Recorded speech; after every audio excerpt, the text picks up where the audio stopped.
नमस्कार दोस्तों, इस वक्त की बड़ी खबर निकल के आ रही है। आपको बता दें, फिलहाल पाकिस्तान और भारत के बीच तत्परता से हुई बातचीत से बीच चीनी विदेश मंत्रालय के प्रवक्ता का बयान निकल के आया है। दोस्तों आपको बता दें इसके क्या हैं मायने, वो भी आपको बताएंगे। भारत और पाकिस्तान के बीच बातचीत शुरू हो चुकी है, चीन का भी बयान निकल के आया। इस बीच दूसरी बड़ी अपडेट में आपको बताएंगे, म्यांमार को लेकर भारत सरकार ने बड़ा आदेश जारी कर दिया है। फिलहाल म्यांमार के लोगों को खाने पीने रोकने पर पाबंदी नहीं होगी। जी हाँ, अभी तक आपको बता दें पूरी तरीके से बैन लगा दिया गया है म्यांमार के लोगों पर। म्यांमार के लोगों को नहीं घुसने दिया जा रहा था मणिपुर में। तीसरी बड़ी अपडेट में आपको बताएंगे, प्रधानमंत्री मोदी ने बड़ा ऐलान कर दिया है। कांग्रेस डीएमके पर भी बड़ा हमला बोला है। कहा दोनों दलों ने आउटडेटेड 2G मिसाइल लॉन्च कर दी है। इसका क्या मायने है वो भी आपको बताएंगे। चौथी बड़ी खबर, महाराष्ट्र से सियासत में जबरदस्त हलचल मची हुई है। आपको बता दें, शिवसेना सरकार पर मुसीबतों के बादल आ चुके हैं। एनसीपी चीफ शरद पवार अमित शाह के मिलने के बाद नए सियासी समीकरण। इस बीच ओपिनियन पोल निकल के आया है। पुडुचेरी में भाजपा 3 राज्यों में बनाने जा रही है सरकार। जी हाँ, तो दोस्तों फटाफट अंदाज में बताएंगे। पश्चिम बंगाल में गृह मंत्री अमित शाह के रोड शो के बाद ममता बनर्जी की बढ़ गई है मुसीबतें। नंदीग्राम में जी हाँ गरजे अमित शाह किया है रोड शो। इस बीच महबूबा मुफ्ती को बड़ा झटका है। आपको बता दें, पासपोर्ट के लिए मंजूरी देने से इनकार कर दिया है। जम्मू कश्मीर नहीं छोड़ सकते हैं देश। तो दोस्तों सब कुछ खबरें एक करके आपको विस्तार से बताएंगे, लेकिन उससे पहले छोटा सा निवेदन, अगर आपने चैनल को सब्सक्राइब नहीं किया तो प्लीज सब्सक्राइब के लाल बटन दबाकर चैनल को सब्सक्राइब करें। अगर आप भी मानते हैं कि प्रधानमंत्री मोदी हैं तो मुमकिन है तो इस वीडियो को लाइक करके अपना समर्थन दर्ज कर उस देश की गौरवशाली इंडियन आर्मी के लिए जय हिंद लिखना मत भूलेगा। दोस्तों दरअसल पहली बड़ी खबर निकल के आ रही है। आपको बता दें, चीन पाकिस्तान की नई चाल, गिलगिट बल्टिस्तान में भारत के खिलाफ रच रहा साजिश। जी हाँ, बड़ी खबर निकल के आ रही। आपको बता दें कि भारत के खिलाफ पाकिस्तान और चीन ने एक बार फिर से गिलगित बल्टिस्तान में हाथ मिला लिया है। पाकिस्तान अधिकृत कश्मीर को वापस भारत में शामिल करने वाले केंद्र सरकार के बयानों ने पाकिस्तान की ऐसी चिंता बढ़ा दी है। पड़ोसी देश ने पूरे पीओके में नई सड़कें के निर्माण और पुरानी सड़कों की मरम्मत में जुट गया है। इस काम के लिए पाकिस्तान चीन की मदद ले रहा है। पाकिस्तान लेह के दूसरी ओर गिलगित बल्टिस्तान में स्कुर्द तक पहुंचने के लिए पुरानी सड़कों के नए सिरे से जल्द पूरा करने में जुट गया है। इस सड़क के पूरा होने के बाद पाकिस्तान की सेना को कारगिल, सियाचिन, बटालिक और चोर बाटला की तरफ से पहुंचने में आसानी हो जाएगी। जगटोल से स्क्रादू तक की दूरी 167 किलोमीटर की है और इस पूरी सड़क को पक्का किया जा रहा है। आपको बता दें, भारत के खिलाफ लगातार साजिश रचने की कोशिश की जा रही है चीन और पाकिस्तान द्वारा, लेकिन भारत की इन कूटनीतिक चालों द्वारा चीन और पाकिस्तान दोनों मुंह की खाने को मजबूर है। यही कारण है कि भारत की BRO बॉर्डर रोड ऑर्गेनाइजेशन भी लगातार LAC से लेकर POK तक, POK से लेकर LAC तक अपना निर्माण कार्य वो भी मजबूती के साथ बढ़ा रहा है। हम चलते हैं अपडेट। बड़ी खबर निकल के आ रही है। आपको बता दें, म्यांमार शरणार्थियों को खाना और शरण न देने का आदेश मणिपुर सरकार ने लिया वापस। जी हाँ, क्या है इसके मायने। मणिपुर सरकार ने म्यांमार शरणार्थियों को खाना और शरण न मुहैया कराने के आदेश को वापस ले लिया है। इससे पहले प्रदेश सरकार ने कुछ जिलों के प्रशासन को आदेश दिया था म्यांमार से आने वाले शरणार्थियों को राशन और शरण मुहैया न कराएं। हालांकि चोट की स्थिति में इलाज करने की बात कही थी। अब सरकार ने इस आदेश को वापस ले लिया है। राज्य के स्पेशल सेक्रेटरी होम ज्ञान प्रकाश ने बताया कि फिलहाल नया आदेश जारी कर दिया गया और इसमें 26 मार्च को जारी किए गए निर्देश को नज़रअंदाज करने की भी बात कही गई है। नए पत्र में कहा गया है कि पहले जारी किए गए आदेशों में कुछ खामियां थीं और उसे गलत ढंग से पेश किया गया था। उन्होंने कहा है कि राज्य की सीमा से सटे इलाकों में म्यांमार में आने वाले लोगों को सरकार की ओर से पूरी मदद दी जा रही है। तो दोस्तों ये बड़ी खबर निकल के आ रही है। आपको बता दें, इससे पहले जारी आदेश में कहा गया कि शरणार्थियों को भोजन और शरण मुहैया न कराएं। सरकार की ओर से चंदेल लेकपेंज में प्रशासन को आदेश जारी किया गया था और इसमें कहा गया था कि म्यांमार में पैदा हुए हालातों के चलते ऐसे मामले देखने को मिले हैं। हम चलते हैं अपडेट। बड़ी खबर, म्यांमार में निरंकुश हुआ सैन्य हुकूमत, चीन ने लोकतंत्र को कोसा। बड़ी खबर, पाकिस्तान की चिंता, भारत ने भी बड़ी प्रतिक्रिया जारी की है कड़ी। म्यांमार में सैन्य तख्तापलट के बाद सेना की खूनी खेल जारी है। प्रदर्शनकारियों की आवाज़ को दबाने के लिए सेना उनका दमन कर रही है। बावजूद इसके देश में प्रदर्शनों का दौर जारी है। सांग ऑन सू को समर्थक बेखौफ होकर सड़कों पर प्रदर्शन कर रहे हैं। उधर सेना के भय से म्यांमार के लोगों का पलायन भी जारी है। म्यांमार और भारत के सटे नॉर्थ ईस्ट स्टेट में खास करके मिजोरम में भारी संख्या में लोग पहुंच रहे हैं। अमेरिका समेत यूरोपीय देशों ने म्यांमार की सैन्य हुकूमत पर लोकतंत्र की बहाली के लिए लगातार दबाव बनाए हुए हैं। आपको बता दें कि फिलहाल म्यांमार के पड़ोसी मुल्क खास करके चीन, पाकिस्तान और भारत में सैन्य शासन के प्रति क्या दृष्टिकोण है, म्यांमार में सैन्य हुकूमत के पीछे चीन का क्या स्टैंड है। आपको बता दें कि चीन लगातार उकसावे की राजनीति और लोकतंत्र को एक तरीके से वो सबसे घटिया मानता है।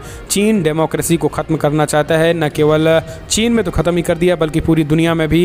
यही कारण है कि वो लगातार म्यांमार के सैन्य शासकों का समर्थन कर रहा है। पाकिस्तान भी अब उसी के साथ है। हालांकि भारत ने सीधा सीधा कड़ी प्रतिक्रिया जाहिर की है। भारत ने कहा है कि लोकतांत्रिक मूल्यों को मानने वाले सभी देशों के साथ हैं और लोकतंत्र के हनन करने वाले उन सभी शासकों के खिलाफ भारत एक कड़ाई के साथ खड़ा था और रहेगा। ऐसे में म्यांमार में सैन्य शासन को तत्काल हटाकर लोकतंत्र को बहाल करना चाहिए, वरना भारत से कड़े प्रतिबंध के लिए म्यांमार को तैयार भी रहना चाहिए। हम चलते हैं अगले अपडेट। प्रधानमंत्री मोदी का कांग्रेस डीएमके पर बड़ा हमला का। दोनों दलों ने आउटडेटेड 2G मिसाइल लॉन्च की थी, यानी बड़े पैमाने पर भ्रष्टाचार को लेकर पीएम मोदी ने हमला बोला है। मोदी ने पूर्व केंद्रीय दूरसंचार मंत्री और डीएमके नेता ए राजा पर तंज कसते हुए उन्हें आउटडेटेड 2G मिसाइल करार दे दिया है। धारापुरम में अपनी चुनावी रैली में ए राजा का नाम लिए बगैर पीएम मोदी ने कहा है कि कांग्रेस और डीएमके ने अपनी आउटडेटेड 2G मिसाइल लॉन्च कर दी है। इस मिसाइल को एक स्पष्ट लक्ष्य तमिलनाडु की महिलाएं। आपको बता दें कि यूपीए सरकार में 2G घोटाले का मामला सुर्खियों में आया था। तब ए राजा समेत कई नेताओं पर घोटाले के आरोप लगे थे। तमिलनाडु में बीजेपी AIADMK गठबंधन का मुकाबला डीएमके और कांग्रेस के गठबंधन से। आपको बता दें कि पीएम मोदी ने आरोप लगाया है कि कुछ दिन पहले यूपीए द्वारा दागी गई इन मिसाइलों को तमिलनाडु के नारी शक्ति पर हमला करने के तौर पर स्पष्ट रूप से देखा जाता है। आपको बता दें कि पीएम मोदी ने भी खास करके जिस तरीके से बड़े पैमाने पर भ्रष्टाचार किए हैं, इन भ्रष्टाचारियों को लेकर पीएम मोदी ने बड़ा हमला सीधा सीधा कांग्रेस पर बोला। हम चलते हैं अगले अपडेट लेते हैं। आपको बता दें दोस्तों, फिलहाल महाराष्ट्र में बड़ी खबर निकल के आ रही है। शरद पवार और गृह मंत्री अमित शाह की मुलाकात के बाद मच गया है घमासान। जी हाँ, आपको बता दें महाराष्ट्र में जिस तरीके से अलग अलग पहलुओं पर देखा जाए तो शिवसेना और सोनिया सरकार खिचड़ी सरकार में एक बार फिर से फूट मस्ती नजर आ रही है। जहां पर एक तरफ सचिन वजह कांड आया और एंटीलिया केसेस के मामले में अब शिवसेना सरकार घिरती नजर आ रही हो, तो एनसीपी चीफ शरद पवार ने गृहमंत्री अमित शाह से मुलाकात करके एक तरीके से किनारे होने का भी संकेत दे दिया है। उनका कहना है कि अब किनारे हम रहेंगे और यही कारण है कि गुजरात में गृहमंत्री अमित शाह से मुलाकात करके एक नए सरकार की गठन की तरफ अब महाराष्ट्र की सत्ता जाती हुई दिखाई दे रही है। यही कारण है कि शिवसेना नेता संजय रावत ने कहा है कि फिलहाल ऐसा कुछ होने वाला नहीं है, लेकिन आपको बता दें कि एनसीपी और बीजेपी इस पर चुप्पी साधे हुई और एनसीपी और बीजेपी की चुप्पी से कहीं ना कहीं तरीके से मामला पूरा पलटता दिखाई दे रहा है और अब मामला सीधा सीधा शिवसेना सोनिया सेना सरकार यानी उद्धव ठाकरे पर बन आई है और माना जा रहा है एक नए विकल्प के रूप में अब इसे देखा भी जाने लगा है। इसलिए अब नए विकल्प के रूप में लोग अब एनसीपी और बीजेपी की गठबंधन को देख रहे हैं। तो ये बड़ी खबर निकल के आ रही है दोस्तों। हम चलते हैं अगले अपडेट लेते हैं। आपको बता दें केरला में भी गरजे प्रधानमंत्री नरेंद्र मोदी। तो वहीं ओपिनियन पोल निकल के आया है, पुदुचेरी में बड़ी जीत के साथ बीजेपी बना सकती है सरकार, कांग्रेस का होगा सफाया।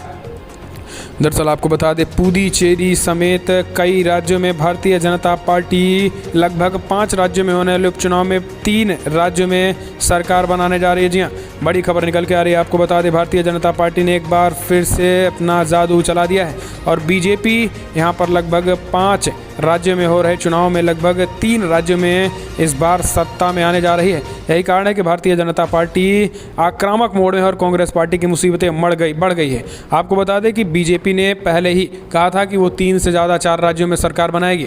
अभी हाल ही में एक ओपिनियन पोल आया जहां पर एशियन नेट C4 के ओपिनियन पोल के मुताबिक केंद्र शासित प्रदेश की 30 सीटों में से 23 से 27 सीटों के बीच बीजेपी के खाते में जा सकती हैं, जबकि अगर बात करें हम अन्य के खाते में तो यहां पर 0 से 1 सीटें जाती दिखाई दे रही। सर्वे के मुताबिक बीजेपी और युवाओं को बड़े पैमाने पर समर्थन मिलता दिख रहा है। कांग्रेस पार्टी का सुपड़ा पुदुचेरी में साफ होता दिख रहा है, यानी अभी हाल ही में जो इसकी सरकार थी उसका सुपड़ा साफ होता दिख रहा है। तो ये अपने आप में पुदुचेरी में सरकार। इसके साथ ही दोस्तों आपको बता दें कि फिलहाल असम में तो भारतीय जनता पार्टी की डबल इंजन की सरकार बनने ही जा रही है, जबकि बची खुची कसर असम और तमिलनाडु में मिल रही है। माना जा रहा है कि तमिलनाडु में एनडीए नीति की जो अभी वर्तमान सरकार है 20 सीटों पर प्रधानमंत्री बीजेपी ने समर्थन किया और वहां तमिलनाडु में सरकार जस की तस बन सकती है। सबसे बड़ी लड़ाई बंगाल में है। बंगाल में भारतीय जनता पार्टी सबसे बड़ी पार्टी बन सकती है, सबसे ज़्यादा सीटों से, लेकिन सरकार बनाती हुई नहीं दिख रही है। माना जा रहा है कि कांग्रेस और लेफ्ट के समर्थन से ममता बनर्जी सरकार बना सकती है, जो अपने आप में बेहद बड़ी खबर निकल के आ रही है। हम चलते हैं अपडेट। महबूबा मुफ्ती को बड़ा झटका, जम्मू कश्मीर पुलिस ने पासपोर्ट के लिए मंजूरी देने से किया इनकार। जी हाँ, जम्मू कश्मीर की पूर्व मुख्यमंत्री और पीडीपी की महबूबा मुफ्ती के पासपोर्ट अपडेशन को लेकर अब जम्मू कश्मीर पुलिस ने मंजूरी देने से इनकार कर दिया है। मुफ्ती के ट्वीट के मुताबिक उनका पासपोर्ट सीआईडी की रिपोर्ट के आधार पर जारी करने से इनकार कर दिया गया है।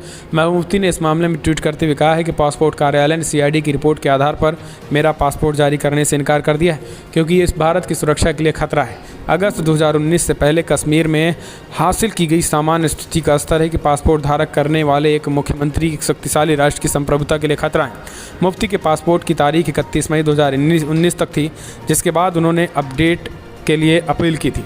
आपको बता दें कि फ़िलहाल हाल ही में महबूबा मुफ्ती ने पासपोर्ट के लिए जम्मू कश्मीर हाई कोर्ट का रुख कर लिया है। महबूबा के मौजूदा पासपोर्ट की तारीख खत्म हो गई है, जिसे वो अपडेट करवाना चाहते हैं। आपको बता दें कि अब पुलिस वेरिफिकेशन की प्रक्रिया पूरी नहीं हुई है, जिसके बाद अब महबूबा मुफ्ती ने हाई कोर्ट का रुख कर दिया है। हम चलते हैं अगले अपडेट। बड़ी खबर निकल के आ रही है दोस्तों। फिलहाल शक्ति किसान आंदोलन के चलते ब्लॉक है नोएडा दिल्ली के रास्ते। सुप्रीम कोर्ट ने केंद्र और दिल्ली पुलिस से मांगा जवाब। जी हाँ, दरअसल आपको बता दें कि फिलहाल सुप्रीम कोर्ट ने मंगलवार को नोएडा की एक महिला की ओर से दायर याचिका पर केंद्र सरकार और दिल्ली पुलिस कमिश्नर को नोटिस जारी कर दिया है। आपको बता दें कि साथ ही सुनिश्चित करने का निर्देश दे दिया है नोएडा से दिल्ली के बीच सड़क को खाली रखा जाए, ताकि लोगों की एक जगह से दूसरी जगह पर जाने में परेशानी ना हो।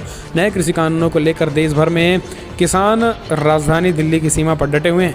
इसके चलते लोगों को दिल्ली आने जाने में भारी परेशानी का सामना करना पड़ रहा है। इसी समस्या को लेकर नोएडा की मोनिका अग्रवाल ने सुप्रीम कोर्ट में याचिका दायर की थी, जिस पर सुनवाई करते हुए सुप्रीम कोर्ट ने केंद्र सरकार और दिल्ली पुलिस को नोटिस जारी कर दिया है। इसके साथ ही निर्देश दे दिया है कि नोएडा से दिल्ली के बीच सड़क खाली कराई जाए।